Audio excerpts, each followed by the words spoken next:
Hey everyone, welcome back. In the last video, we covered how to implement Kubernetes services.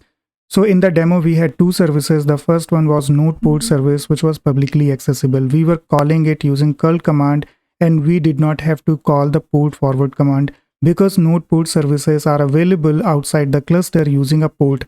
And that's what we were doing. So we were calling localhost : the port. Then that service was internally calling the internal service, which was ClusterIP, and as we covered, ClusterIP services are internal to the cluster. Now that worked, we were able to call the service A, the NodePort service, but the downside is you had to specify the port, and we covered in the end that we will evolve this service so that we don't have to specify the port. So in this demo, we will add a new component ingress, which will be the public facing component. So that means it will interact with the client. Now the service A can go back to being the cluster IP along with service B, which was already cluster IP. So in this model, what would happen? Your client would interact with your ingress component. It will make an API call same as before. So it could be your IP address, then the endpoint. Now ingress will do the routing based on the endpoints, and the routing implemented, it will route the request either to service A or service B. The good thing is, since your services are cluster IP, they are within the Kubernetes boundary and they are hidden from the external client. So the only entry point in this model would be the ingress component. Alright, so that's what we are going to cover in this demo. So let's understand what is this ingress component. And here on the documentation, we can see that it is the public facing component which sits in front of your services. Alright, so your client is interacting with the ingress component. So in this case, the traffic routing is controlled by the rules which are implemented by the ingress. So ingress has two components. The first one is ingress resource and the second one is ingress controller. Ingress resource is where you actually define the rules how to route the requests when it comes to your ingress component. But the ingress resource cannot do anything on its own. It needs a controller that can interpret the rule and apply the routing. Alright, so there are two components, ingress resource and ingress controller, and ingress as a whole is the public facing component. Alright, so if we go down, this is how the ingress resource would look like. It is again a Kubernetes object, so you can see that the kind in this case is ingress, and this is how a rule would look like. So you can see under rules there is a rule for HTTP, and it is checking that if there is this path, test path, then redirect it to this service with name test. Alright, and the port is 80, and this is the name of your service. So as we define the Kubernetes services using YAML files, we give them a name, and that is the name that you use here to apply the routing. So if we go down here, we can see another example. In the meantime, you can go through the documentation to understand more about routing and wildcard matching, how it matches the routes. So here you can see that we have a client, then we have the ingress component. Alright, and each component has its own address because this is public facing component, so it gets a public IP, and depending on the routing rules, it is redirecting all the requests matching with foo to service 1, which has its own port 4200 in this case, and all the requests matching with bar, they are being redirected to service 2, which is running on 8080 port. And under the hood, these are Kubernetes services which load balance the request to the underlying pods. So everything else remains the same that we covered in the last video. It's just that there is another component on top of your services, which is the ingress component. And for this example, your ingress resource or the routing rules would look something like this. You can see it here. This is an ingress component and you have the host. Then for the path foo, you match it with the prefix. You are redirecting it to service 1 with port 4200. And for path bar, you are redirecting it to service 2 with port 8080, exactly what we covered in this diagram. So that is ingress on a high level, ingress resource where we write the rules, and then ingress controller. Okay, so that's how it will work when we deploy it in Kubernetes. So before we start the demo, the good thing is you don't need to change your Java code. So your existing Spring Boot services, the code that we wrote in the last video remains exactly the same. There is no code change required. The first thing is we need to change the service to ClusterIP. So that will be a change in your order service.yaml, which is a Kubernetes resource. So we will change this NodePort to ClusterIP.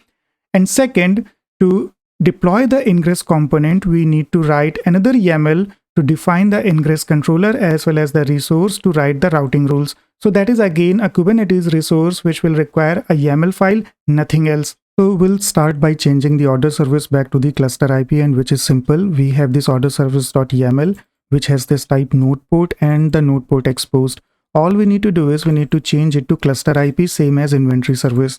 So let's copy this attribute, and rather than NodePort, we will make it ClusterIP. And since this is ClusterIP, we don't need the NodePort anymore. So we can remove it. And that's the only change which is required in order service to make it ClusterIP. You can see there is no Java code required. The other thing is to configure the ingress. And we talked about there are two components. The first one is ingress resource, which has your rules, and then the controller, which interprets those rules and implement the routing.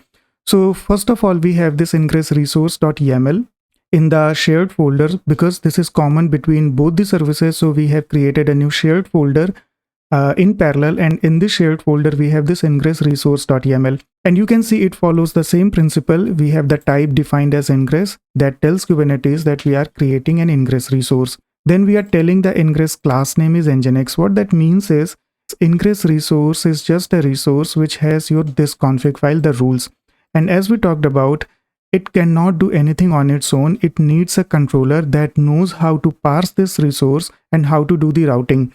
And that controller can be implemented by any vendor. So there are multiple controllers available in the market. The one that we are going to use is the NGINX. All right.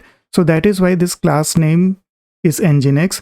And in addition to this, we will also need to install the NGINX controller, which we will see in a second. All right.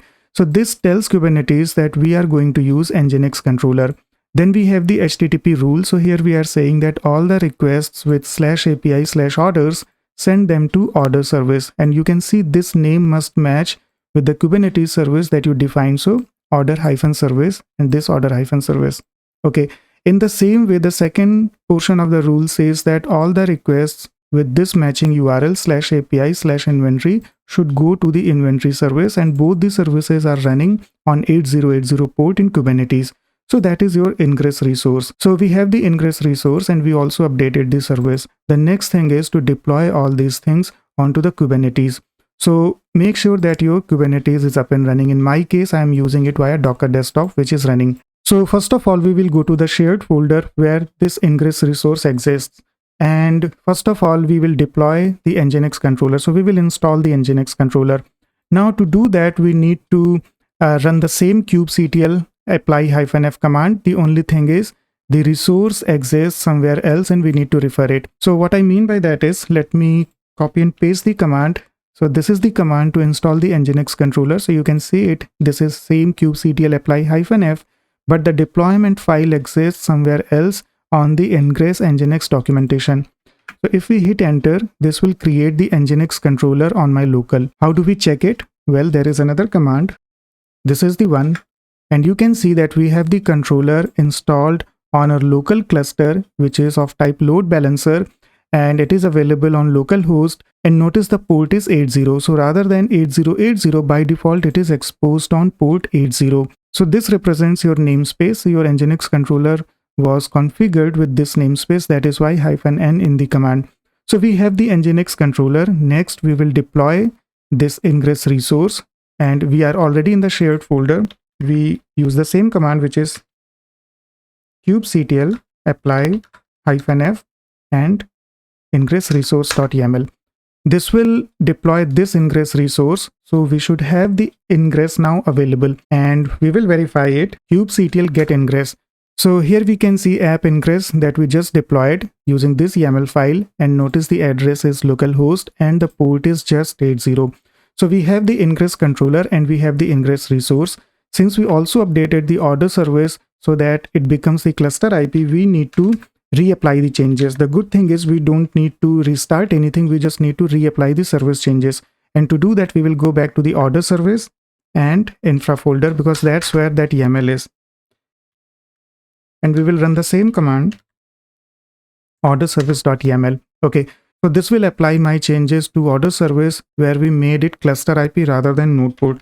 And we can verify it. We will say get svc, which will give me all the services, and order service is now ClusterIP. Earlier it used to be NodePort. So now that we have everything, the last step is to test everything. And to test it, we just need to hit one endpoint. Okay. But this time it will go through ingress and we don't have to specify any port. So we will use the order service, the same order service and you can see the endpoint would be /API/orders, and we will hit this SKU endpoint same as last video because internally it is calling the inventory client. So we can also test the service to service call.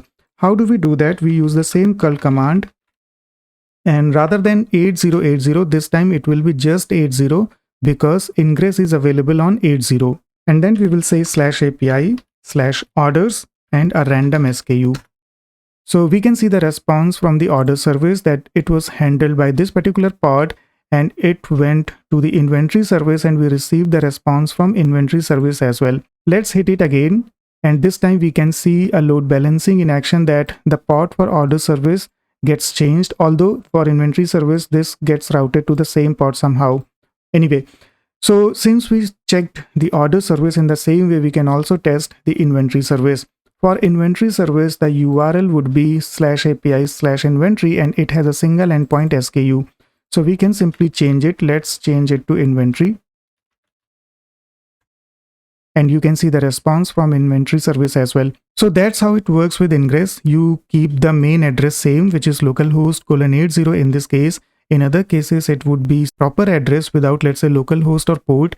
The only thing is, based on your URL endpoints and your matching rules, the requests will be delegated to an appropriate service, and that is the power of Ingress. So in this video and in the last video, we covered how do we use these services. We also covered the limitations of, let's say, ClusterIP or NodePort. And then we talked about why exposing every single service using NodePort doesn't scale very well, because you have to keep note of all the ports and you need to write the ports in all the addresses. Okay. In this video, we introduced the Ingress that can act as the single entry point into the cluster, and that can handle the routing to different services using URL paths or depending on the routes that you have written.